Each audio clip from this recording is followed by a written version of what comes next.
नमस्कार दोस्तों, जय हिंद, वंदे मातरम। सभी प्यारे मित्रों का वेलकम, अभिनंदन है टीटी परिवार शिक्षकों के परिवार जयसवाल कोचिंग सेंटर पर, पावर्ड बाई शिक्षा ही प्रकाश है। दोस्तों, मैं आपके साथ जयसवाल सर बात करने वाले हैं बाल विकास के प्रैक्टिस सेट नंबर 14 की बात करेंगे। जी हाँ, आपके सिलेबस के अकॉर्डिंग यह आपका प्रैक्टिस सेट रहेगा। महत्वपूर्ण क्वेश्चन रहेंगे, महत्वपूर्ण टॉप 20 क्वेश्चन यहाँ पे कंबाइन किया गया है। और इस प्रैक्टिस सेट में आपका स्कोर क्या है, क्या दोस्तों आपका स्कोर 15+ है? क्या वाकई में आप जीनियस हैं? सभी कमेंट करेंगे, सभी फीडबैक करेंगे। और इस वीडियो को देखने के बाद जितने प्यारे भाई बहन पहली बार विजिट कर रहे हैं, चैनल को सब्सक्राइब करें ताकि दोस्तों लेटेस्ट नोटिफिकेशन, हर एक क्लास, हर एक कंसेप्ट आपको मिलता रहे। जी हाँ दोस्तों, इस वीडियो को देखने के बाद आपको चैनल को प्लेलिस्ट में जाना है, बाल विकास प्रैक्टिस सेट के आपके प्लेलिस्ट में जाना है। सारे प्रैक्टिस सेट आपको फ्री ऑफ कॉस्ट मिल जाएगा। तो चलिए दोस्तों शुरू करते हैं टॉप 20 क्वेश्चन का प्रैक्टिस सेट नंबर 14 का। पहला प्रश्न आपके स्क्रीन पर आपके सिलेबस के अकॉर्डिंग पहला प्रश्न है कि a survive of the education gifted children पुस्तक जो है किस शिक्षा मनोवैज्ञानिक द्वारा लिखी गई है? A survive of the education gifted children, ये एक दोस्तों एक पुस्तक है, बुक का नेम है, जो शिक्षा मनोवैज्ञानिक ने लिखी है, टर्मन ने लिखी है, हैविक हस्टन ने, जॉन डीवी ने या जीन पियाजे जी ने लिखी है। आपका कमेंट, आपका ओपिनियन, आपका फीडबैक क्या कहता है, सभी कमेंट करेंगे। जी हाँ, हैविक हस्ट की बात कर रहे हैं, हस्ट की बात कर रहे हैं। प्रतिभाशाली बच्चों पर शिक्षा का सर्वेक्षण पुस्तक हैविक हस्ट नामक एक शिक्षा मनोवैज्ञानिक द्वारा लिखी गई a survive of the education gifted children की बात करेंगे, जिसमें उन्होंने प्रतिभाशाली बच्चों को किस प्रकार शिक्षा दी जानी चाहिए इस विषय पर विस्तृत विवरण दिया गया है। इस बुक की बात कर रहे हैं। दूसरा प्रश्न है इस बाल विकास प्रैक्टिस सेट में, धीमी गति से सीखने वाले बच्चों की विशेषताओं में कौन सा संगठक शामिल नहीं होगा? सामवेगिक न्यूनता, अवधारणा शक्ति का अभाव, अव्यक्त या संप्रेषण क्षमता का अभाव, या समस्याग्रस्तता या शारीरिक विशेषता की बात करेंगे। सभी कमेंट करें। धीमी गति से सीखने वाले बच्चों की विशेषताओं में, जो बच्चे धीमी गति से सीखते हैं, कोई बच्चा जल्दी सीख जाता है, कोई बच्चा लेट सीखता है, यानी धीमी उसकी प्रक्रिया होती है सीखने की। तो जो बच्चे की सीखने की प्रकृति धीमी होती है, प्रवृत्ति धीमी होती है, उन बच्चों की विशेषताओं में कौन सा संगठक को हम शामिल नहीं करेंगे? देखिए, अवधारणा शक्ति का अभाव रहता है, इसलिए वो बच्चे धीमी गति सीख पाते हैं। अव्यक्त या संप्रेषण क्षमता का भाव, या समस्याग्रस्ता या शारीरिक विशेषता, ये तीनों आपके सही दिए गए, ये विशेषताएं हैं संगठक के। लेकिन सामवेगिक जो है न्यूनता, यह आपका शामिल संगठक नहीं होगा। तो according to question right option number first हो जाएगा। ठीक है दोस्तों, आप देखते हैं दोस्तों तीसरा प्रश्न, धीमी गति से सीखने वाले बच्चों की पहचान नहीं की जा सकती। देखिए, जो धीमी गति वाले सीखने वाले बच्चे हैं, आप सभी लोग ज्ञानी हैं, सर्वज्ञ व्याख्याता हैं, आपकी नियुक्ति होगी, आप अध्यापक अध्यापिका बनेंगे और क्लास में जाएंगे। अगर आपसे बोल दिया जाए कि धीमी गति वाले बच्चों के जो सीखने वाले हैं उनकी पहचान कैसे करेंगे, तो यहाँ पर प्रश्न यह बनता है कि धीमी गति से सीखने वाले बच्चों की पहचान नहीं की जा सकती एकल अध्ययन विधि से, शिक्षण निरीक्षण प्रवृत्ति से, शैक्षिक परीक्षण से, या प्रवणता परीक्षाएं से। यानी कि 3 ऑप्शन वाले जो हैं धीमी गति सीखने वाले बच्चों की पहचान कर सकते हैं, लेकिन एक ऑप्शन से नहीं किया जा सकता, वो ऑप्शन बताना है। यानी आपको जब पता होगा कि धीमी गति से सीखने वाले बच्चों की पहचान किस से करते हैं, तभी आप सही ऑप्शन दे पाएंगे। देखिए, एकल अध्ययन विधि द्वारा कर सकते हैं, निरीक्षण प्रवृत्ति द्वारा कर सकते हैं, शैक्षिक परीक्षण, ये तीनों विधियां द्वारा धीमी गति से सीखने वाले बच्चों की पहचान की जा सकती है। लेकिन जो है प्रवणता परीक्षाएं में आप नहीं कर सकते हैं, यह पहचान नहीं की जा सकती। According to questions right option number D option सही हो जाएगा। चौथा प्रश्न आपकी स्क्रीन पर है कि धीमी गति से सीखने वाले बच्चों के प्रमुख कारण में से कौन सा कारण नहीं होगा? आर्थिक परिस्थिति, संवेगात्मक घटक, व्यक्तिगत घटक, या विद्यालय शिक्षकों की सामाजिक स्थिति के बारे में बात करेंगे। सभी कमेंट करेंगे। जी हाँ, धीमी गति से सीखने वाले बच्चों के प्रमुख कारण कौन सा नहीं हो सकता? देखिए, आर्थिक परिस्थितियां हो सकती हैं, संवेगात्मक घटक हो सकता है, व्यक्तिगत घटक हो सकता है, लेकिन विद्यालय शिक्षकों की सामाजिक स्थिति नहीं हो सकती। जो बच्चा धीमी गति से सीखने वाले बच्चे होंगे, उनका विद्यालय शिक्षकों की सामाजिक स्थिति से कोई तात्पर्य नहीं होता। उनका तात्पर्य होता है आर्थिक स्थिति, संवेगात्मक घटक और व्यक्तिगत घटक क्या है। तो यहाँ पर निगेटिव प्रश्न था, कौन सा कारण नहीं होगा? तो डी कारण आपका नहीं होगा, क्योंकि सभी लोग जानते हैं विद्यालय शिक्षकों की सामाजिक स्थिति धीमी गति से सीखने वाले बच्चों की पहचान का कारण नहीं होगा, क्योंकि धीमी गति से सीखने वाले बच्चे जो के निम्नलिखित कारण क्या है? आर्थिक परिस्थितियां, गरीबी हो सकता है, परिवार के सदस्यों का मानसिक स्थिर, संवेगात्मक घटक, व्यक्तिगत घटक, ये सारी चीज़ें हो सकती हैं। पांचवा प्रश्न आपकी स्क्रीन पर है कि धीमी गति से सीखने वाले बच्चों की समस्याओं में कैद सम्मिलित नहीं है। ज्ञानात्मक अधिगम समस्याएं, भाषा, वाणी, श्रवण, प्रत्यक्षीकरण की समस्याएं, मनोवैज्ञानिक समस्याएं या दृष्टि एवं व्यवहारिक तथा सामाजिक एवं संवेगात्मक समस्याएं। सभी कमेंट करेंगे। धीमी गति से सीखने वाले बच्चों की समस्याओं में मनोवैज्ञानिक समस्याएं कैद नहीं होगी। ठीक है, आपका क्या है, नेगेटिव प्रश्न था, तो सी ऑप्शन करेक्ट आंसर, सही आंसर हो जाएगा। क्योंकि इसमें सभी लोग जानते हैं धीमी गति से जो सीखने की समस्या एक अधिगम संबंधी समस्या कहलाती है। कैसी समस्या? एक अधिगम संबंधी समस्या, जिसमें मनोवैज्ञानिक समस्याओं की भूमिका नगण्य होती है।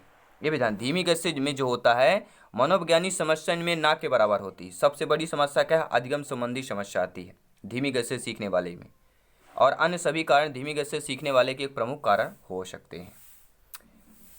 छठवां प्रश्न दोस्तों आपकी स्क्रीन पर है, सभी कमेंट करें, फीडबैक करें। जी हाँ, कमेंट आ चुका है, फीडबैक आ चुका है, आप सभी का ओपिनियन आ चुका है कि आंशिक शारीरिक रूप से अक्षम बच्चों को कितने वर्गों में विभाजित किया जा गया है। सभी कमेंट करेंगे। जो आंशिक शारीरिक रूप से अक्षम बच्चे हैं उनको कितने वर्गों में? 8 वर्गों में, 4, 6, 5, कितने वर्गों में विभाजित किया गया है? आपका कमेंट, आपका फीडबैक, आपका ओपिनियन क्या कहता है, नीचे कमेंट बॉक्स में कमेंट कीजिएगा। आंशिक शारीरिक रूप से अक्षम बच्चों में कितने वर्गों में विभाजित किया गया है? तो 4 वर्गों में विभाजित किया गया है। अब आप बोलेंगे वर्ग कौन कौन से हैं? देखिए, पहला वर्ग है, अक्षम बच्चों को 4 वर्गों में विभाजित किया गया है आंशिक रूप से। पहला है दृष्टिबाधित, दूसरा है श्रवण बाधित, तीसरा है वाक दोष, या चौथा होता है अस्थिबाधिता की बात करेंगे। 4 महत्वपूर्ण, याद रखिएगा, कंठस्थ कर लीजिएगा, क्योंकि यहाँ से प्रश्न पूछे जाते हैं। अगला प्रश्न है, मध्यम रूप से प्रभावित दृष्टिबाधित बच्चों की देखने की क्षमता कितनी होती? जी हाँ, जो मध्यम रूप से प्रभावित दृष्टिबाधित होते हैं, मध्यम मतलब न ज़्यादा न कम, जैसे मिडिल क्लास, न हाई न लो, तो मध्यम रूप से प्रभावित दृष्टिबाधित बच्चों की देखने की क्षमता 2575 फीट तक होती है, 50-75 फीट तक, या 20 से 70, या 50 से 100 फीट की बात करेंगे। तो सभी प्यारे मित्र जानते हैं, समझते हैं कि भैया इतना तो नहीं हो सकता है, इतना फिट यानी कि बहुत दूरी की बात कर रहे हैं। जी हाँ, तो मध्यम रूप से जो प्रभावित दृष्टिबाधित बच्चे होते हैं उनकी देखने की क्षमता 20 से 70 फीट की बात करेंगे। सी ऑप्शन करेक्ट आंसर होगा। ठीक है, मध्यम रूप से जो दृष्टिबाधित के नेत्र के देखने की क्षमता या दृश्य क्षमता 20 से 70 फीट की होती है, जिसका तात्पर्य होता है कि समान बच्चा यदि 70 से किसी वस्तु को देख सकता है तो वह दृष्टि अक्षम बच्चा उसे 20 फीट पर से क्या है, देख सकता है। तो ये सारी चीजें आपकी क्लियर हो गई। अब देखते हैं अगला प्रश्न। अब आपको बताना है कि वर्गीकरण कितने प्रकार में किया गया है। सभी कमेंट करेंगे। यहाँ पे देखिए मिसप्रिंट हुआ है, यहाँ पे क्या होना चाहिए, श्रवण बाधित की बात करेंगे। ठीक है, कुछ मिसप्रिंट हो जाते हैं तो आपको सारी चीज़ें, आपका सपोर्ट मिलता है। देखिए हम यहाँ क्या लिखा गया है, श्रवण बाधित। तो श्रवण बाधित बच्चों का वर्गीकरण कितने प्रकार में किया गया है? 4, 3, 5, 2 की बात कर रहे हैं। देखिए पिछला क्वेश्चन था ये वाला, क्या है, आंशिक रूप से अक्षम बच्चों को कितने वर्गों में विभाजित किया गया? तो 4 वर्गों में विभाजित किया गया है। और यह प्रश्न आपका पूछा जा रहा है कि श्रवण बाधित बच्चों का वर्गीकरण कितने प्रकार में या कितने वर्गीकरण कितने प्रकारों में किया गया है? तो आपका इसमें भी जवाब यही होगा कि 4 प्रकारों में वर्गीकरण किया गया है। पहला कौन सा होगा? श्रवण बाधित बच्चों का वर्गीकरण 4 प्रकार में किया गया है, जो इस तरह आपकी स्क्रीन पर है। ऐसा आपको शायद कहीं मिलेगा वीडियो। जी हाँ, वीडियो एक बार दिल से लाइक करें, सपोर्ट करें दोस्तों, लाइक और शेयर करते रहें, क्लासेज कंटिन्यू देखते रहें। डेसिबल की बात करेंगे, श्रवण बाधित की बात करें। देखिए जो कम बाधित बच्चे होते हैं वह 31 से 35 डेसिबल तक यानी 40% तक होते हैं, और मंद बाधित बच्चे होते हैं 55 से 69 डेसिबल तक यानी 40 से 50% की बात करेंगे। गंभीर बाधित जो बच्चे होते हैं 70 से 89 डेसिबल यानी 50 से 75%, और पूर्व गहन बाधित बच्चे 90 से 100 डेसिबल में अर्थात 100% की बात करेंगे। तो आई थिंक आप लोग अच्छे तरीके समझ गए होंगे। अब देखते हैं दोस्तों अगला प्रश्न। इस प्रैक्टिस सेट में हम टॉप 20 क्वेश्चन की बात करने वाले हैं। हर एक क्वेश्चन है कंसेप्ट आपके सिलेबस के अकॉर्डिंग है। बात करेंगे अगले प्रश्न की, इनमें से कौन सा दोस्तों शिक्षण के प्रमुख ध्रुव में शामिल नहीं है? नेगेटिव नकारात्मक प्रश्न आपको पता है 15 से 20% दोस्तों नेगेटिव या नकारात्मक प्रश्न पूछे जाते हैं। जी हाँ, ये आपका लेवल चेक करते हैं। कौन शिक्षण के प्रमुख ध्रुव में शामिल नहीं होगा? शिक्षक, अधिगम, विद्यार्थी, पाठ्यक्रम। देखिए प्रमुख शिक्षण के प्रमुख क्या है, ध्रुव की शामिल बात करने की बात कर रहा है, तो सभी लोग जानते हैं। तो दोस्तों कमेंट आ चुका है, फीडबैक आ चुका है कि इनमें से कौन शिक्षण के प्रमुख ध्रुव में शामिल नहीं होगा। देखिए सभी लोग जानते हैं शिक्षक, शिक्षार्थी और पाठ्यक्रम, ये तीनों चीज़ें जो हैं शिक्षण के प्रमुख ध्रुव में शामिल होंगे, लेकिन अधिगम जो है यह प्रमुख ध्रुव में आपका शामिल नहीं होगा। क्या होगा, अधिगम आपका शामिल नहीं होगा। According to questions right option number first हो जाएगा। आई थिंक आप लोग समझ गए होंगे। शिक्षण के 3 प्रमुख ध्रुव हैं, शिक्षक, शिक्षार्थी एवं पाठ्यक्रम की बात करेंगे। सभी कमेंट करें। अगला प्रश्न आ चुका है, संप्रेषण के घटक दोस्तों कौन कौन से हैं? प्रेषक एवं संदेश, माध्यम एवं प्रापक, या बात करेंगे प्रतिपुष्ट और प्रतिक्रिया, या उपयुक्त सभी की बात कर रहे हैं। तो संप्रेषण के घटक दोस्तों उपयुक्त सभी हो जाएंगे। उपयुक्त सभी संप्रेषण घटक है। संप्रेषण के घटक जैसे प्रेषक, संदेश, माध्यम, प्रापक, प्रतिपुष्ट, प्रतिक्रिया। संप्रेषण की विशेषताएं देखिए इस प्रकार होती हैं। छात्रों के पूर्व अनुभवों का ध्यान, निर्देशात्मकता की बात कर रहे हैं। क्या बात कर रहे हैं? निर्देशात्मकता की बात कर रहे हैं, अच्छी योजना की बात कर रहे हैं, उचित पथ प्रदर्शन की बात कर रहे हैं, और कक्षा में लोकतांत्रिक व्यवहार और आवरण की बात कर रहे हैं। सभी कमेंट करें। अगला प्रश्न आ चुका है, संप्रेषण कितने प्रकार का होता है? 4, 3, 2, 7। सभी कमेंट करें। संप्रेषण दोस्तों कितने प्रकार का होता है? तो संप्रेषण आपका 2 प्रकार का होता है। कितने प्रकार का? 2 प्रकार का। कौन कौन से हैं? पहला होता है शाब्दिक संप्रेषण और दूसरा होता है अशाब्दिक संप्रेषण। बहुत ही गहराई वाले प्रश्न है। जी हाँ, यहीं से प्रश्न बनेंगे, यहीं से क्रिएटिव प्रश्न बनेंगे और यहीं पर सिलेक्शन होगा, क्योंकि यहाँ पर सिलेक्शन श्योर एंड प्योर है, क्योंकि हर एक क्लास, हर एक कंसेप्ट आपके सिलेबस के अकॉर्डिंग है। बात करेंगे अगले प्रश्न की, शाब्दिक संप्रेषण कितने प्रकार के होते हैं? संप्रेषण आपने जान लिया 2 प्रकार होते हैं, एक होता है शाब्दिक, एक होता है अशाब्दिक। लेकिन शाब्दिक जो संप्रेषण ये कितने प्रकार का होता है? 4, 2, 3, 5 ऐसे ऑप्शन आएंगे एग्जाम में, तो आपका जवाब होना चाहिए शाब्दिक संप्रेषण भी 2 प्रकार का होता है। जी हाँ, शाब्दिक संप्रेषण आपका एक मौखिक होता है, एक लिखित होता है। और अगर यह प्रश्न आ गया कि अशाब्दिक संप्रेषण कितने प्रकार के होते हैं, तो आपका जवाब होना चाहिए 3 प्रकार के। शाब्दिक 2 होते हैं, एक होता है लिखित, एक होता है मौखिक, और अशाब्दिक जो संप्रेषण होता है यह 3 प्रकार का होता है, एक आंखों से, एक स्पर्श से, एक वाणी से। ठीक है, अशाब्दिक संप्रेषण मतलब अशाब्दिक, बिना बोले हुए आप कैसे कर सकते हैं? ठीक है, शब्दों से नहीं करते, वो आंखों से कर सकते हैं संप्रेषण, स्पर्श के द्वारा और वाणी के द्वारा कर सकते हैं, बोल के कर सकते हैं। अब देखते हैं दोस्तों 14वां प्रश्न देखते हैं। आई थिंक आप लोग अच्छे तरीके से समझ पा रहे होंगे। 14वां प्रश्न क्या है? व्यवहारवाद की स्थापना की थी, किसने की थी? बहुत बार दोस्तों आपके एग्जाम में, टीटी एग्जाम में पूछा गया प्रश्न है। जी हाँ, बहुत बार आया हुआ है, रिपीटेड प्रश्न है, बार बार पूछा भी जाता है। तो व्यवहारवाद की स्थापना वाटसन, पावलोव, थॉर्नडाइक, स्किनर की बात करते हैं।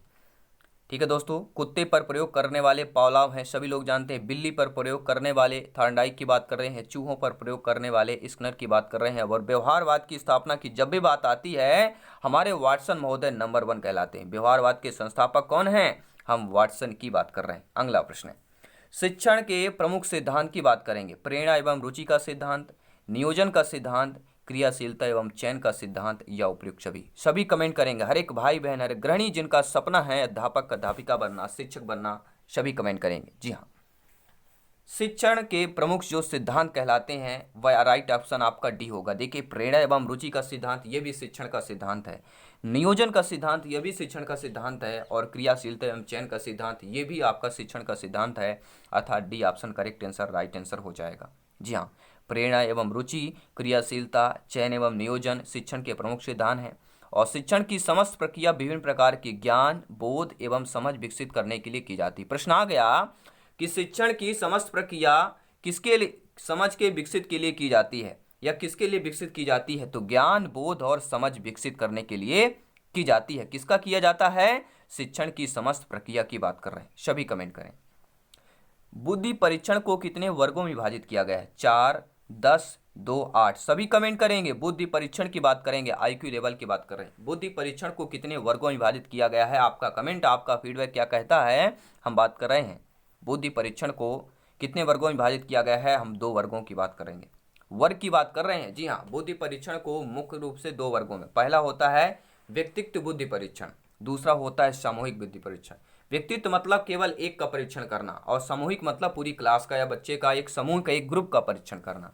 बुद्धि परीक्षण करना, यानी व्यक्तित्व परीक्षण का श्रेय विनय ने दिया। प्रश्न आ सकता है, देखिए आपके बुद्धि परीक्षण दो प्रकार के, एक व्यक्तित्व होता है, एक सामूहिक होता है, मुख्य रूप से देखें।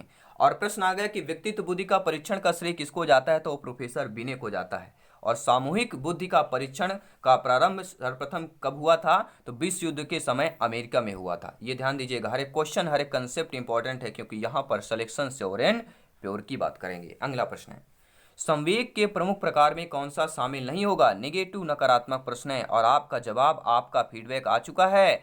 आई होप सभी प्यारे मित्र अच्छे तरीके समझ पाएंगे। बिल्कुल सिलेक्शन की झड़ी, सिलेक्शन की लड़ी लगेगी। जी हाँ, संवेग के प्रमुख प्रकार में कौन सा शामिल नहीं होगा, सभी जानते हैं। हमारे कितने मूल रूप से कितने हैं, 14 हमारे संवेग हैं, ठीक है। और क्रोध, भय, प्रेम, ये तीनों हमारे संवेग के प्रकार हैं, लेकिन अधिगम ये संवेग का प्रकार नहीं कहलाएगा। According to questions, right option number B option correct answer हो जाएगा। जी हाँ, अगला प्रश्न आ चुका है। जी हाँ, टॉप 20 का यह क्वेश्चन का प्रैक्टिस सेट है, सभी कमेंट करें। किस अवस्था में संवेगात्मक अस्थिरता जो है सर्वाधिक पाई जाती है। ऐसी अवस्था बताइए दोस्तों बच्चों की जिसमें संवेगात्मक अस्थिरता सर्वाधिक पाई जाती है। शैशवावस्था में, किशोरावस्था में, प्रौढ़ावस्था में, बाल्यावस्था में। आपका जवाब, आपका फीडबैक, आपका ओपिनियन क्या कहता है, सभी कमेंट करेंगे। ऐसी अवस्था जिसमें संवेगात्मक अस्थिरता सर्वाधिक पाई जाती है, एक ही जवाब आएगा, आपका नाम, आपका, सभी लोग जानते हैं एक ही अवस्था हम बता रहे हैं, किशोरावस्था की बात करेंगे। ऑप्शन नंबर बी की बात कर रहे हैं। जी हाँ, किशोरावस्था में सर्वाधिक संवेगात्मक अस्थिरता पाई जाती है, क्योंकि बाल्यावस्था में संवेगों में स्थायित्व आना प्रारंभ हो जाता है। दो प्रश्न बनते हैं, संवेगों में स्थायित्व आना प्रारंभ हो जाता है तो वह आपका बाल्यावस्था होगा। और प्रश्न आ गया संवेगात्मक अस्थिरता जो है सर्वाधिक पाई जाती तो वह किशोरावस्था होगा। प्रारंभ बाल्यावस्था में होता है और सर्वाधिक किशोरावस्था में होता है। अगला प्रश्न है, क्या कहता है इसके बाद इस प्रैक्टिस सेट का अंतिम प्रश्न करेंगे। सीखने की प्रक्रिया में बच्चे को शैक्षिक कार्य कराने के लिए सबसे बड़ी कठिनाई किस बात की होती। जी हाँ, आप सभी लोग ज्ञानी हैं, सर्वज्ञ है, भावी अध्यापक अध्यापिकाएं हैं। जब आपकी नियुक्ति होगी, अध्यापक अध्यापिका शिक्षक बनेंगे, तो सीखने की प्रक्रिया में बच्चों को शैक्षिक कार्य कराने के लिए सबसे बड़ी कठिनाई किस बात की होगी। अक्षरों को पहचानने की, अक्षरों का उच्चारण करने की, अक्षरों को पढ़ने की, या अक्षरों को पहचान लिखने की। सभी कमेंट करें, फीडबैक करें। जी हाँ, कमेंट आ चुका है, फीडबैक आ चुका है कि सीखने की प्रक्रिया में बच्चों को शैक्षिक कार्य कराने के लिए सब जो बड़ी कठिनाई की बात होती है वह अक्षरों को पहचान कर लिखने में होती है। D option correct answer, right answer. क्यों होता है, क्योंकि लिखने में हाथ, आंख और मस्तिष्क तीनों का समावेशन होता है, इसलिए शैक्षिक प्रक्रिया के आरंभ में बच्चों के लिए सबसे जो कठिन काम अक्षरों को पहचान कर लिखना होता है। ठीक है, आई थिंक समझ गए होंगे। और इस प्रैक्टिस सेट का अंतिम प्रश्न 20 नंबर प्रश्न क्या कह रहा है कि मनोविज्ञान प्रवृत्ति की विशेषताओं में सम्मिलित है। जो मनोविज्ञान की प्रवृत्ति में होती हैं उनके विशेषताओं में बाल मनोवैज्ञानिक पर आपका यह बल सम्मिलित है। बालक के व्यक्तित्व का आदर या व्यक्तिगत विभिन्नता के सिद्धांत, बल या उपयुक्त सभी की बात करेंगे। आपका कमेंट, आपका फीडबैक, आपका ओपिनियन कमेंट बॉक्स इंतजार कर रहा है, वेट कर रहा है कि कब आपका फीडबैक मिलेगा, कब आपका कमेंट मिलेगा। और साथ ही साथ 20 में से आपका स्कोर क्या है, 15 प्लस है। वाकई में जीनियस, कितना भी आ जाए, 10 आए, 12 आए, 11 आए, कोई दिक्कत नहीं है। कमेंट करते रहिए, तैयारी जारी रखिए। सिलेक्शन 100% श्योर एंड प्योर होगा, क्योंकि आपकी तैयारी सिलेबस के अकॉर्डिंग है। आपकी तैयारी जीत के लिए है, आपकी तैयारी मेहनत वाली है, और मेहनत वाली तैयारी हमेशा सिलेक्शन की ओर ले जाती है। जी हाँ, बात करेंगे मनोविज्ञान प्रवृत्ति की विशेषताओं में, तो आपका ये उपयुक्त सभी तीनों ऑप्शन जो सही हो जाएंगे। जी हाँ, बाल मनोविज्ञान पर बल, बालक के व्यक्तित्व का आदर, व्यक्तिगत विभिन्नताओं के सिद्धांत पर बल, और ये सभी मनोविज्ञान प्रवृत्ति की विशेषताएं कहलाती हैं। तो ये प्रैक्टिस सेट में आपको यह कैसा लगा, फीडबैक कैसा लगा, कमेंट करते रहें। जी हाँ, अपना स्कोर करते रहें, प्रैक्टिस सेट तैयारी जारी रखें, क्योंकि सिलेक्शन शुरू पर ही है। प्लेलिस्ट जाइए, चेक कीजिए, हर एक क्लास, हर एक कंसेप्ट आपके सिलेबस के अकॉर्डिंग मिलेगा। साथ ही साथ दोस्तों टेलीग्राम से जरूर जुड़ें, नोट्स पीडीएफ फाइल प्राप्त करें, व्हाट्सएप ग्रुप से जुड़ें, टेलीग्राम में सर्च करें जायसवाल कोचिंग सेंटर, लिंक आपको दे दिया गया है। साथ ही साथ फेसबुक पेज पर भी जाके फॉलो करें, जायसवाल कोचिंग सेंटर सर्च करें, वहां पर नोट्स मटेरियल सब कुछ मिलेगा। साथ ही साथ दोस्तों इंस्टाग्राम पर जरूर अब आप अपने family, our family, TT family से जायसवाल कोचिंग सेंटर को इंस्टाग्राम पर भी फॉलो कर सकते हैं। तो जाइए जल्दी फॉलो कीजिए, जल्दी मिलते हैं नेक्स्ट क्लास पर। धन्यवाद सभी का, जय हिंद, वंदे मातरम।